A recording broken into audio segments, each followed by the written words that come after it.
Bloomberg Tech is live from coast to coast with Caroline Hyde in New York and Ed Ludlow in San Francisco. This is Bloomberg Tech. Coming up, we go to AWS Reinvent in Las Vegas to discuss the cloud company's new chips, new models, and new AI agents. Plus, Michael Dell donates an unprecedented $6 billion aimed at jump-starting the investment accounts for 25 million children in America. And Warner Brothers Discovery receives a new round of bids, with Netflix flashing mostly cash for its offer. We'll have the details, but first let's check in on these markets, which are flashing green. We actually have a bit of a reprieve after yesterday's sell-off. We're back into risk-on mode, tentatively so, across the benchmarks. We're looking at the Nasdaq 100 up 0.9%. Of course, NVIDIA leading the chart in terms of points, but all of some of the Mag 7 really dominating on the day. You're looking at Bitcoin even getting a bid. Yesterday, it was woeful. Today, we find some sort of stability. We're up more than 5%. In fact, largely crypto is in the green. We also turn our attention to some of the key Mag 7 that we want to look at in terms of their own events, their own announcements. And I'm looking at what's happening with Amazon. We're currently trading up 1.3%. We're getting a little nudge higher on some new news coming out about its own large language models, about updates, of course, to its own AI agentic focus. And key has got to be Trainium 3, all about its chips. Let's get straight over to Ed Ludlow. You're in Las Vegas at the Reinvent event. Yeah, it's probably the Trainium 3 headlines that move the needle, right? This is a push forward, an acceleration of bringing the latest generation accelerator to market, called Trainium, but useful in both the training and inference use case. And much as Amazon has done in prior generations of Trainium, it's talking up the cost and performance metrics of it. 4x the prior generation on price per performance. It was interesting when the headlines hit. I mean, we're up 1.5% on Amazon. A small move lower, or pairing some of the gain on both Google and NVIDIA. And this is the story, right? You know, Amazon wants to expand the use of Trainium servers beyond one core customer, which is Anthropic. And they're giving evidence in this release. We'll get to it later in the day when we speak to Matt Garman in particular, of the savings that those customers have made using it, while also making sure they have capacity that is based in NVIDIA GPUs. And of course, the OpenAI deal that AWS has, $38 billion of it, is predicated on availability of NVIDIA. I mean, the focus must be so trained on what's just been seemingly a positive thrust for Google when it all comes down to its own chips right now. Yeah, in recent weeks and months, when there have been reports about Google's TPU and the idea that Google Cloud will have a big third party use it, it's moved the needle on those shares. What universally, right now, the hyperscalers are experiencing are supply constraints, right? Supply constraints where they're basically saying, this is out there in the real world. On Trainium 3, it is out there in the real world, by the way. General availability from today, and they've also talked about the pipeline through to Trainium 4, but you're right. It's all about TPU, it's all about chips, but it's also about their own innovations when it comes to large language models. Lest we forget, yes, they've got an integration of OpenAI and Anthropic Claude, but they've also been moving the needle on Nova 2. Yeah, Nova 2, an updated year-on version of its first kind of in-house foundation model, a variant of which Omni can take inputs, multimodal inputs of text, video, image, respond in kind. But that's going to be the question of the story today. You know, AWS is #1 in cloud and cloud computing through scale, through leveraging infrastructure. But when does it become #1 in AI? You know, not just being a place that hosts others' models, but has evidence that its own foundation model is resulting in something tangibly useful, particularly for enterprise customers. And I'm pretty sure that that's what those that are joining the show today want to talk about. Yeah, we've got so many conversations come up in this show, but you've got to be sticking around because we thank you, Ed. We're coming back to you because throughout the show we'll have interviews, but at the end we'll have a sit-down interview with AWS CEO Matt Garman at 3 p.m. Eastern Time. Meanwhile, look, this is all a story of infrastructure about big tech companies such as Amazon, but also Alphabet, Meta, and Microsoft spending heavily on AI, with expected capital expenditure of over $380 billion combined in their current fiscal years. That's going against big tech's mantra for the past 2 decades, let's call it, which was more about delivering growth while keeping really tight lid on spending. It's a real flip reverse. Let's talk about it with Bloomberg's tech equity reporter, Carmen Reinecke. And sort of, you've all been assessing how investors take this sudden wild capital expenditure. Yeah, I mean, it has been the talking point and the thing that we've been focusing on the most with some of these big companies. And as you said, it really represents a change from how they've operated over the last 2 decades. They really had very capital light businesses and were able to be, very profitable, grow exponentially in some ways because of that. And so now having this shift, we're seeing investors reward it on some ends and then really punish it on others. So, Microsoft, we saw jump after its latest earnings report, but Meta sort of got hit because Zuckerberg, didn't explain enough about the return on investment of this spending. The other thing that's interesting is that this capital expenditures as a portion of revenue have jumped, which to a level that's not normal for tech companies. So for Microsoft, its capital expenditures are now 20% of its revenue. And in addition, Alphabet and Amazon, these spending to sales ratios are some of the highest in the market. Okay, so we now have to perhaps digest a period of higher capital expenditure. We're meanwhile worrying about some of the financing that goes on within it, some of the circular financing that's been the narrative. But today the market jumps. Why? What are you hearing from the investors you're talking to? Yeah, I mean, I think that last week was very interesting. I think we're seeing a little bit of dip buying, some more optimism and enthusiasm coming back into the market. There's NVIDIA's CFO was speaking this morning. There's AWS. There's just a lot of tech news sort of coming back into the market that people are getting excited about. Well, we'll see if it holds. Santa rally upon us potentially. Carmen Reinecke, we so appreciate your time. Let's talk about the crypto markets, because they too are recovering today after a heavy sell-off yesterday when Bitcoin slid as much as 8%. Let's take a look at Strategy as well, the artist formerly known as MicroStrategy, heavy investor in Bitcoin, gaining some support after scrambling to calm its own investors, creating a $1.4 billion reserve to fund dividend and interest payments rather than having to potentially sell Bitcoin as a last resort. Bloomberg Senior Digital Finance Editor Anna Herrera is joining us once more from London. Anna, why today the dip buying? It's hard to know with crypto, as I'm sure you're aware of, and it's crazy to think that yesterday we were down 8% and thinking of all the macro condition that might have been leading to that drop. So, we were speaking to traders today and investors, and it seemed that although the price is up, the sentiment is still a bit cautious, and volumes aren't as up as they were before. I think people are sort of assessing that crypto in reality has been on a downward spiral a bit since October 12th. The 11th when the price crashed. And so while today we're a bit up, in reality, we're still pretty lower than we were around a month ago when Bitcoin reached its record highs. I mean, negative Bitcoin funding rate, still an anxiety, extreme fear levels with CoinMarketCap's Fear and Greed Index. There's still a lot of comfort needed to an investor base that's been beaten up, particularly the retail trade, who've tried to gain exposure, not just by owning crypto, but by owning crypto-related assets, such as what leveraged bets on MicroStrategy, now called Strategy. And talk to us about how much retail have hurt here as well as institutional. Yes, obviously we know that people were retail investors were trying to get exposure into Bitcoin and crypto through buying ETFs that were exposed to Strategy or Strategy stock itself, and that's fallen dramatically over the past year. And so they've been hurting, but at the same time we've been trying to wait to see if more institutional buyers will come in and offset that. But it seems to be, from what we're hearing, a sort of wait and see mode, partly waiting until the Fed decision next week. So it's kind of in a way same old with crypto. One day it goes down 8%, the next day it's up 5%. The asset class seems to be maturing and there's more ways to invest in it, but maybe not much has changed. Bloomberg, Anna Herrera, always great to have you. Thank you very much. And stay with Bloomberg because there's a conversation coming up you won't want to miss if you're in crypto. Fong Li, Strategy President, CEO, coming up in the next hour on Bloomberg Crypto. Elsewhere in that ecosystem, not all is gaining support. We're watching shares of American Bitcoin Corp. Look at that, down 44% at one point, down 50%. The Bitcoin miner, which counts Eric Trump as a co-founder and chief strategy officer, seeing multiple trading halts amid the volatility.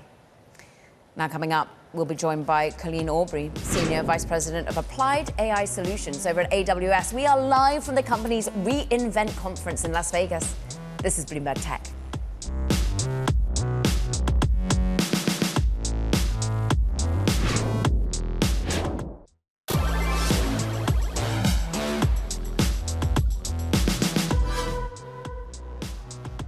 Good morning from Las Vegas. Let's talk about some of the announcements out from AWS. Colleen Aubrey is Senior Vice President of AWS Applied AI Solutions. And Colleen, you basically work with the full spectrum of the smallest startups to the biggest enterprise customers that AWS has and the public sector.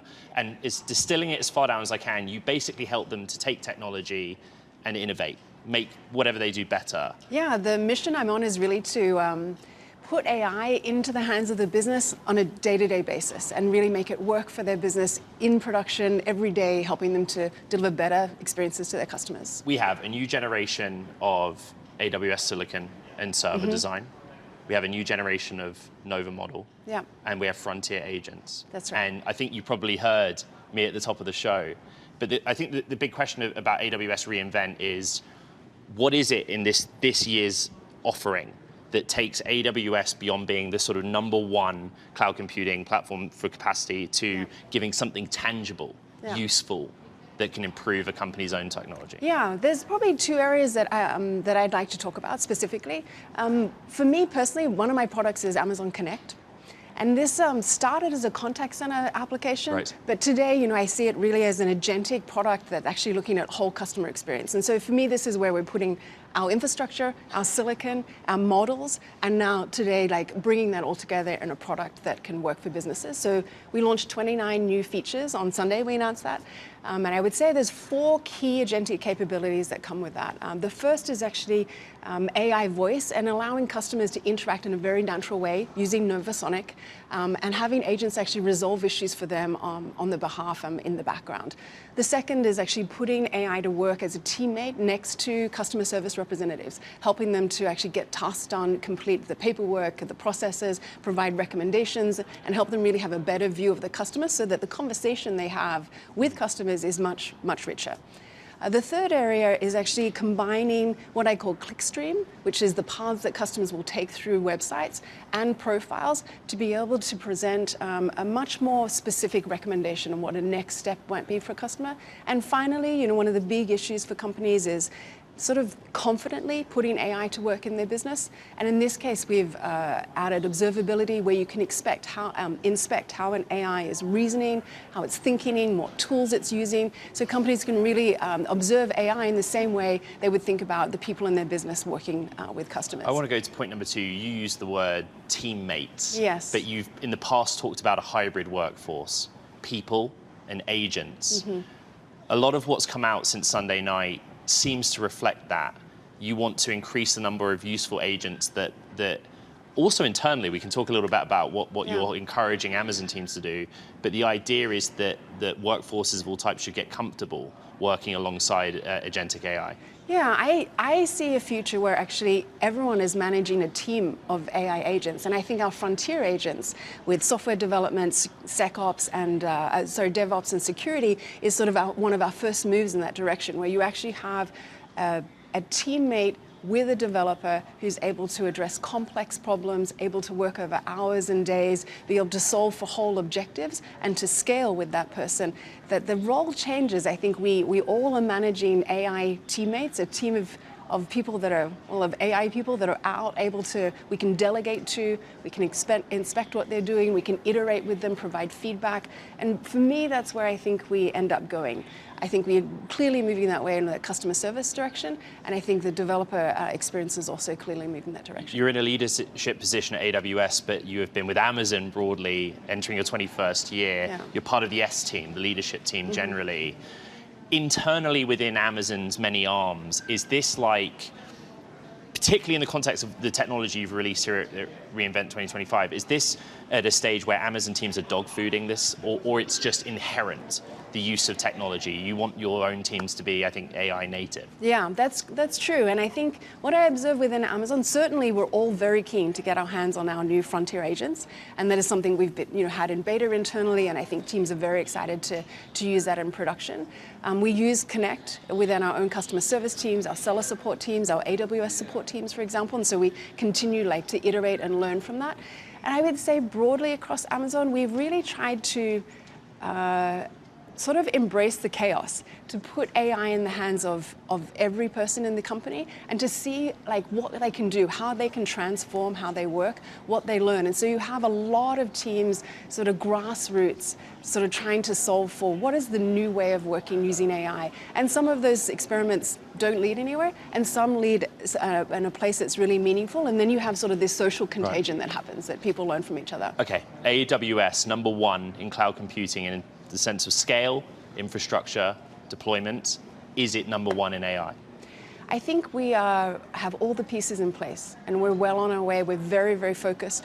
And what I really like about our strategy is that we're working all the way the full stack. You know, from clean energy, chips, data centers around the world, Bedrock with real great selection, including our own models. And I think Rohit's making really fast progress on that. And I think for Swami and I, really trying to put those all of those pieces to work, where out of the box, a business can get value. We've got a conversation with Swami coming up in a bit. Colleen Aubrey, SVP of Applied AI Solutions for AWS. Thank you so much. Karen. What a great conversation.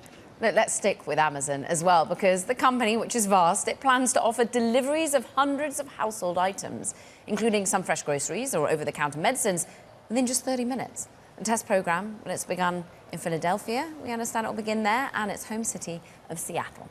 Now, coming up, the Dells make an unprecedented $6.25 billion donation to the kids of America. More on that next. This is Bloomberg Tech.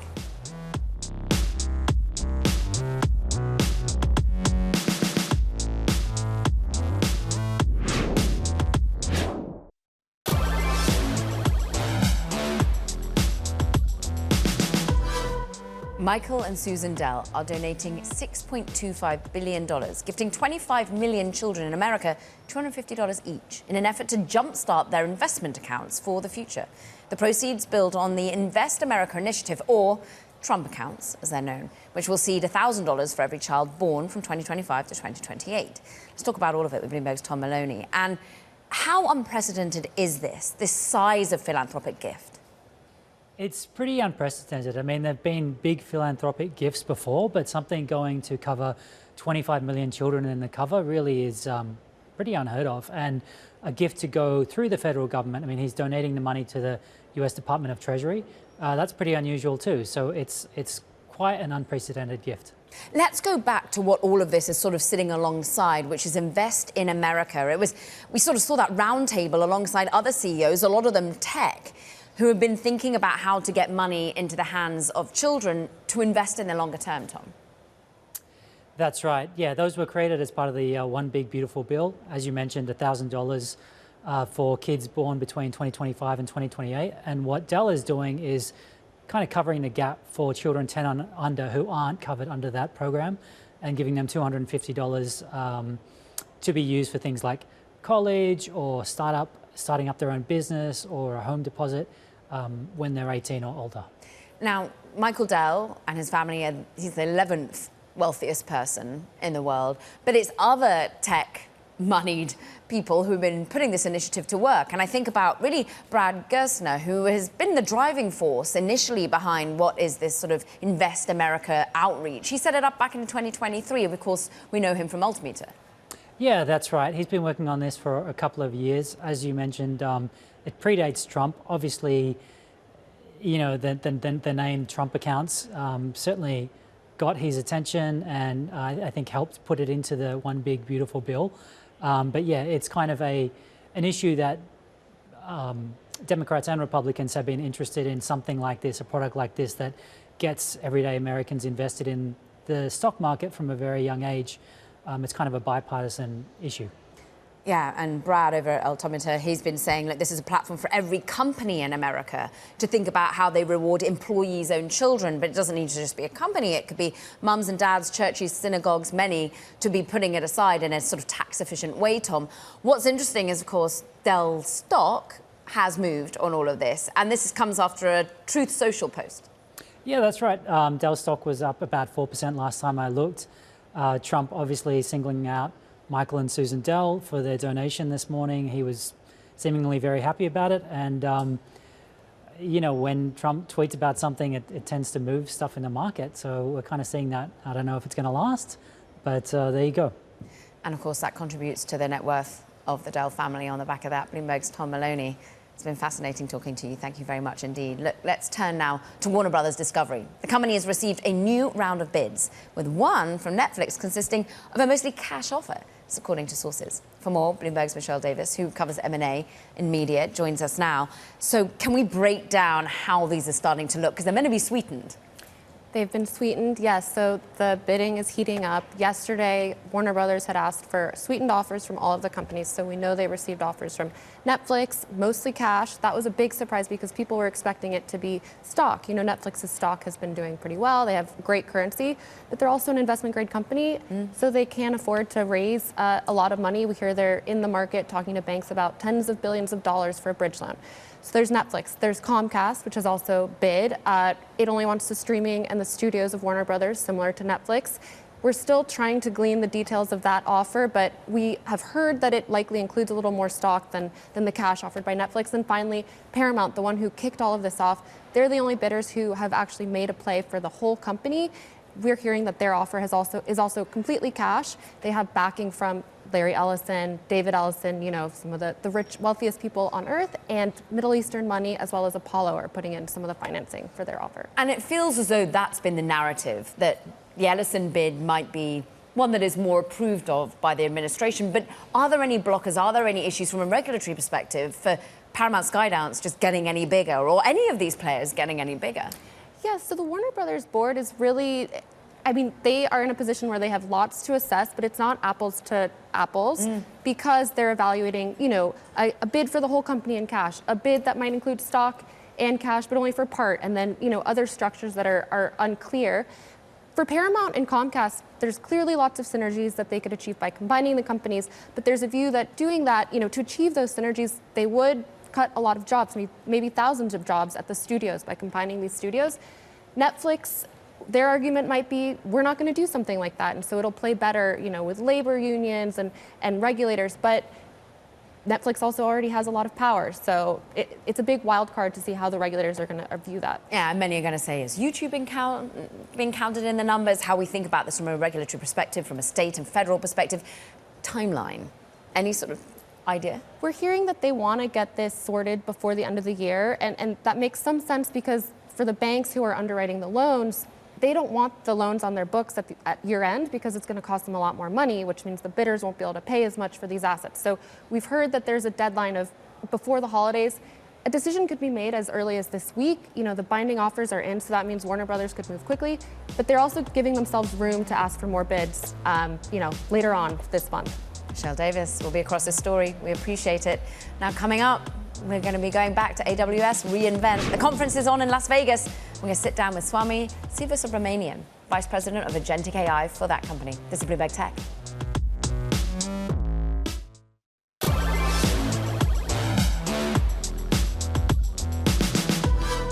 Welcome back to Bloomberg Tech. We check in on these markets that are losing a bit of their earlier steam. We're still holding on to 0.3% higher, but remember, we're up more than a percentage point in earlier trading as Nvidia perhaps loses some of its edge in terms of points perspective. Apple leading the charge right now, Intel as well. I'm looking at Bitcoin, though, still holding on to its gains. Best day since May. We're now at the highest level, 90,299. Since the end of November, so a few days. But we're up 4% as we see a little bit of shifting in sentiment. Let's look at key name that has shifted in sentiment. It was beaten up in November. Now we're still up 2%, let's call it. We're rolling over somewhat, but Palantir and other AI names have seen a bit of love today. It seems as though Palantir could be a $1 trillion company. That's what Dan Ives has been saying on the day, but really he's looking at big tech and Mag 7 to add 25% in terms of share growth for 2026. But for now, we return to one of the key Mag 7 in that pile, and it is Amazon, and its AWS event is upon us in Las Vegas. Ed, take it away. Yeah, thank you very much, Kara. Let's talk more about Amazon's agentic plans with Swami Sivasubramanian. He's Vice President for Agentic AI at AWS. And you've basically brought out and released three what you call frontier agents. That's right. Across an autonomous agent, security, DevOps. And considering where AWS sits in the market and everyone that attends reInvent, probably the question most people would have is, if I'm a large enterprise and I have multiple teams, multiple desks doing multiple things, how do I deploy three of these frontier agents First of all, let me start off with saying, here at AWS, we are building the foundation for billions of agents, and that's an understatement.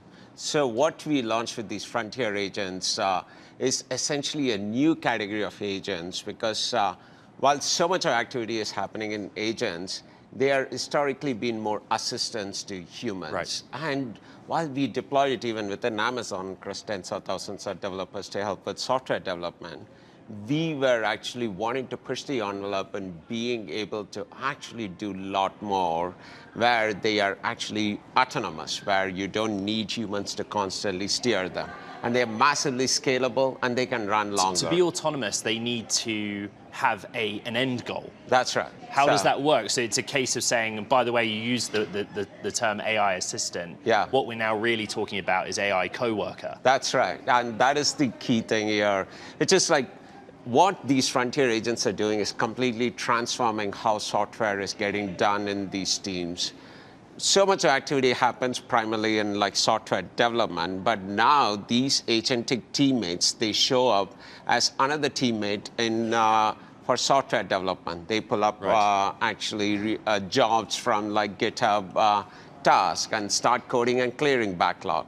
And if you're in the middle of the night actually getting paged to deal with an issue happening with your website, this agent first takes the first page and says, oh, let me look into what's happening and unpack and then find out the root cause so that you can actually quickly resolve it and go back to bed. Like I've been on call and I know I could use that help. And be proactive so that those issues don't happen. And third is actually a security teammate. Right. So it shows up again. And most of security has always been about afterthought.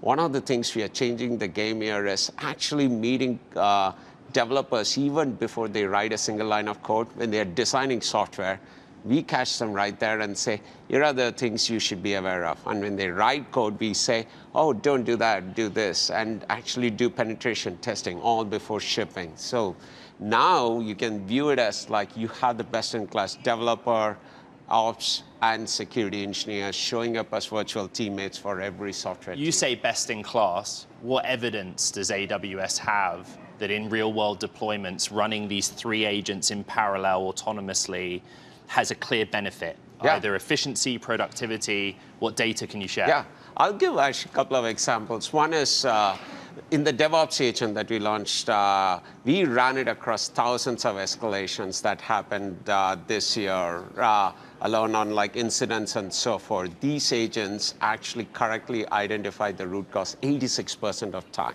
Right. That is like really impressive. 86%. 86%. And the second one is Commonwealth Bank of Australia. They actually have a huge cloud infrastructure running across 1,700 accounts. And they put this DevOps agent to test and for a very complex networking stack to debug it. And what they said, what it would take them like hours to debug, this was able to do it in minutes.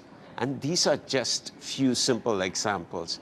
Same thing what's going on with security agents. SmugMug is a great photo company, and I'm a big customer, and they are completely automating the security operations altogether using like AWS Security Agent. And these are all the beginning of how this is going to change the game in a big way, because what you want these agentic teammates to be is always be there, and you delegate some of the boring drudgery associated with like ops and security and backlog on development so that developers are empowered to be extremely creative, and you will start seeing 5 to 10x improvement in productivity in a big way. To recap, it's three agents. Kiro is software development. You have the AWS security agent, the AWS DevOps agent. They are designed to run for hours autonomously. To some, that's disconcerting, right? And I go back to my earlier question on, how much concern is there? In the last segment, Colleen talked to me about observability, understanding in real time what's doing. But that sounds to me like it's human supervision. It's a great question. I mean, this is the nuance and the art of balance we have to do. One, you want these agents to be autonomous and massively scalable, but you also want them to not go off the rails. So first, we have built it with the right guardrails. And second, even as part of development workflow, these agents can go actually take a goal from a developer to say, hey, go work on upgrading this piece of code to the latest SDK, and then start upgrading. But then, as a final step, it might send it for a code review to the human and say, take a look and make sure I'm OK. And once they say I'm OK, I think it's fine. Or they can even configure it to say, if it passes all these tests, you're good to ship it. So that you have built-in guardrails, either through human or automated tests. And these are the kind of things now we are able to actually innovate with the customers as well. And even there, we have done some pure innovation, like introduce automated, mathematically provable property-based testing. So that means now developers can specify their goal, and we can mathematically prove with things like Kiro that whatever it is generating can be tested exactly that way, and it's accurate. So that is like another game changer. Swami Siva Subramanian, Vice President for Agentic AI at AWS. 3 new frontier agents, Caro, that we're talking about here in Las Vegas. Back to you. Loving it. Back here in New York, Ed, it's time for Talking Tech. First up, Apple's head of AI, John Giannandrea. Well, he's stepping down with plans to leave the company entirely in the spring. The move caps a pretty tumultuous tenure that included a fumbled entry into generative AI. Apple won't be directly replacing Giannandrea, instead opting to break up the AI team. Plus, Samsung has unveiled its first trifold smartphone. It's called Galaxy Z Trifold, and the device contains 2 hinges that allow it to transform into a larger tablet-like device. The phone is set to be released first in South Korea on December the 12th with a price of about $2,450. And the US Commerce Department has agreed to invest as much as $150 million into Xlight. It's a chip startup where former Intel CEO Pat Gelsinger serves as executive chairman. It's the latest move by the Trump administration to bring chip-making capabilities back to the United States. Now, coming up, guess what? We go back to AWS in Vegas. This time it's a conversation with Sanjay Bhatta, Conde Nast Chief Product and Technology Officer. This is Bloomberg Tech.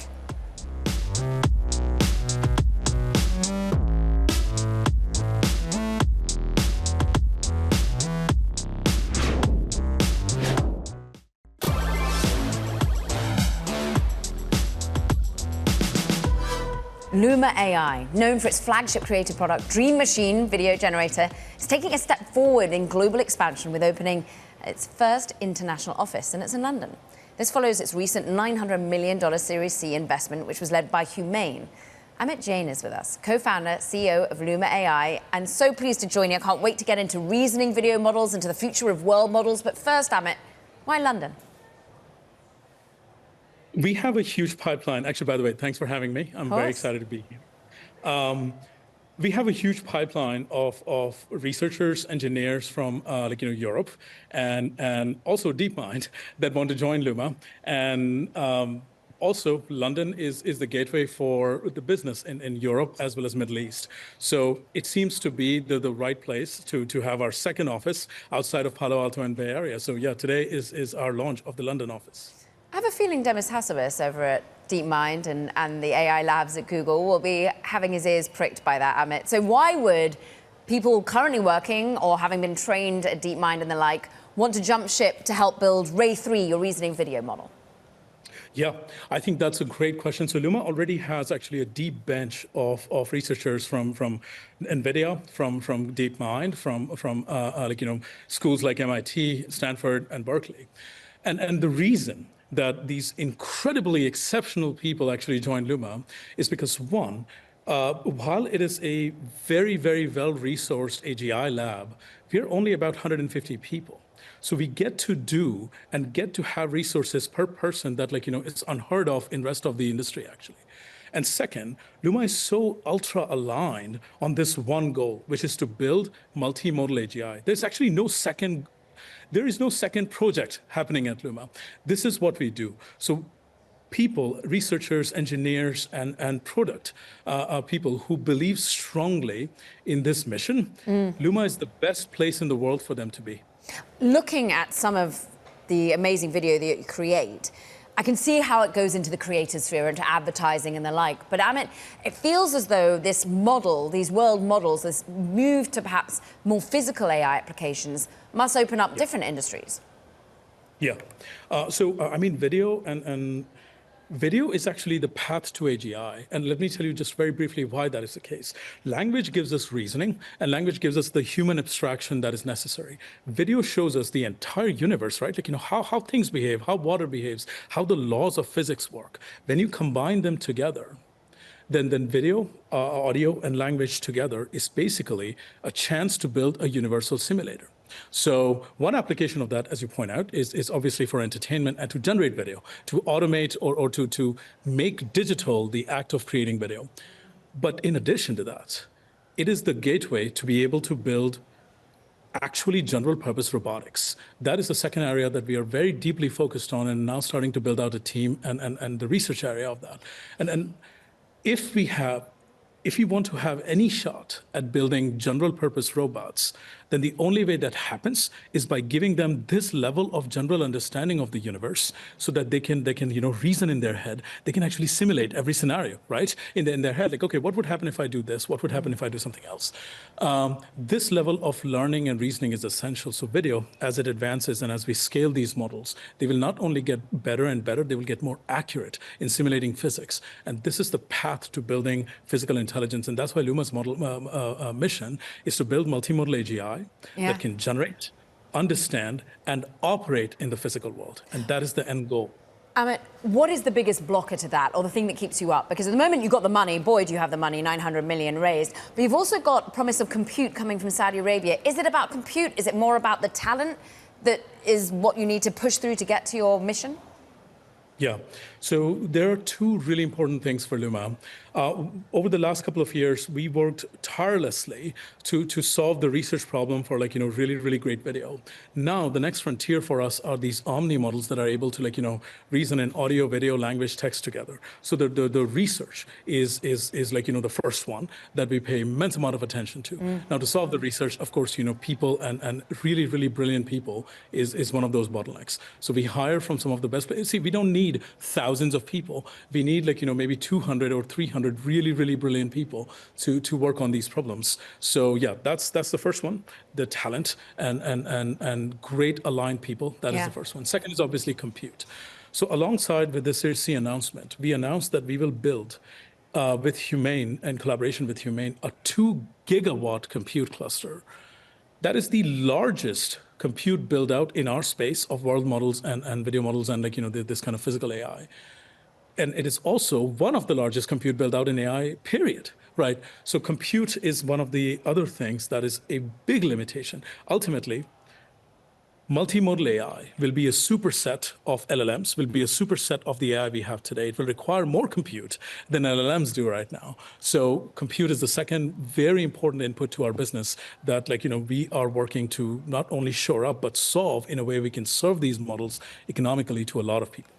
Amit Jain, come back and tell us how you're continuing on that mission. Co-founder, CEO of Luma AI. Thank you. Coming up, we're talking more about AI and infrastructure. We're going to AWS's event in Vegas. We've got a conversation with Sanjay Bhatta, Conde Nast, Chief Product and Technology Officer. This is Bloomberg Tech.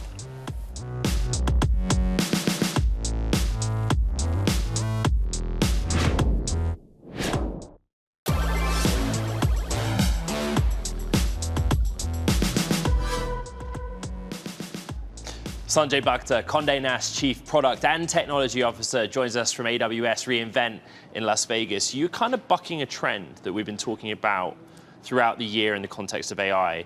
Actually, on-prem has kind of been back when AI is being run at the edge. You're going the other way from on-prem, relying heavily on AWS. The rationale? Well, we are actually users of AI. We are not like some of these LLM companies that are creating and training their own models, although we have trained models in the past, but at a much smaller scale. So for us, investing in infrastructure and building out data centers for the size of our operation doesn't make sense. The work with AWS is focused on delivering personalized content, right? And is that at the foundation model level, AWS out with Nova 2 today, or it's just simply that you're leveraging their scale, the multitude of data platforms they have? Yeah, for that particular use case, we're actually just leveraging their infrastructure and scale. We built all the personalization models ourselves, and we trained them in-house. And we've been doing that for the last probably 3-4 years, long before LLMs became a thing. We've had our own data science team, and we've been training models. So we use our own homegrown models for most of the personalization and recommendation work. So herein lies the question of AWS Reinvent. AWS #1 in cloud computing, but they want to do more. They want to be #1 in AI. You know, their own foundation models, the agentic tools that they released today. What would it take from Amazon in terms of the utility of that technology for you to rely on them more heavily? Well, actually, for some of the generative use cases, that are LLM-based, we are using Amazon Bedrock. We have a contracts management rights clearance system that we just launched. We are using Amazon's Bedrock capability for some of our moderation, AI-based moderation of user-generated content. So we're looking more and more now towards using out-of-the-box capabilities that Amazon provides rather than build and train our own models, which we used to do in the past. I think the need for that is becoming less and less. Conde has a relationship with OpenAI. Conde was one of the first to make a deal with OpenAI. Yes. Early days, it seems, but how is that progressing? That's going well, actually. We're starting to use ChatGPT quite widely within the enterprise. Internally? Internally, yes. And for external use case, we've actually launched an AI-based recipe search on Bon Appetit on our website, and also it's going to come out in our app, which allows customers to go in and do natural language search and also be able to modify the recipes according to their taste. So that's the first use case. We are looking at others with OpenAI as well. The broad theme of the program today here at AWS has been about companies of all sizes moving from using AI assistants internally to what AWS would call the AI coworker. A hybrid workforce of people and agentic AI. Conde has done layoffs in the past two years, financial years. How much has that been about AI tools changing productivity, eliminating certain roles, changing certain roles? Well, I don't think most of it has been about AI, actually. Some of it, especially in tech, we use extensively, we use AI for our work on a day-to-day basis, which eliminates the need for some roles. We can do more things with fewer people. But other than that, across the organization, we've not really had any AI-based impacts. Got to ask, at a different part of the Amazon universe, I've been experimenting at home with Alexa and Alexa Plus. Do we get some kind of Conde Nast Alexa integration? Is there work going on there? We have actually already integrated with Amazon Alexa. Okay. So how does that work? Is available. So you can query and you can get content read out to you from some of our publications, not all.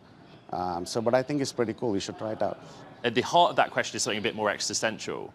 Conde sees itself more as maybe entertainment.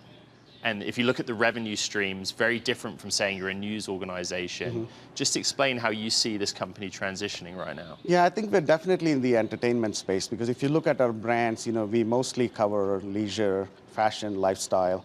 We're not a daily news outlet, so people don't come to us on an everyday basis. So we are competing with other entertainment outlets, whether it is streaming media like Netflix or Hulu or Amazon Prime, or social media, TikTok and Instagram and others. So people have limited spare time, so we are competing for a slice of that. So we definitely have to do way better in terms of our personalization, our user experience, and also our great journalism that we have, I think, is what is going to take us forward. Sanjay, in the year ahead, what's the one big change you want to make on the technology side, the one thing you're still yet to do, be it AI or something else? Yes, I think it's mostly definitely around AI. We have a pretty solid data infrastructure that we've built on Amazon with Databricks. And our next task is really to figure out how do we vectorize all of our content and make it readily available in real time to LLMs. I think that is probably our #1 challenge. Sanjay Bhakta of Conde Nast, thank you so much for joining us here in Las Vegas. Caro, back to you. Fascinating set of conversations across the gamut of all things AI and entertainment, Ed. We thank you. You've got so much more coming up. That does it for this edition of Bloomberg Tech, but do stick around. Ed's got a sit-down interview with AWS CEO Matt Garman. It's 3 p.m. Eastern, 12 p.m. Pacific, first, right here on Bloomberg Television. Meanwhile, don't forget to check out our podcast. You can find it on the terminal, as well as online on Apple, Spotify, and iHeart. From New York, from Las Vegas, this is Bloomberg Tech.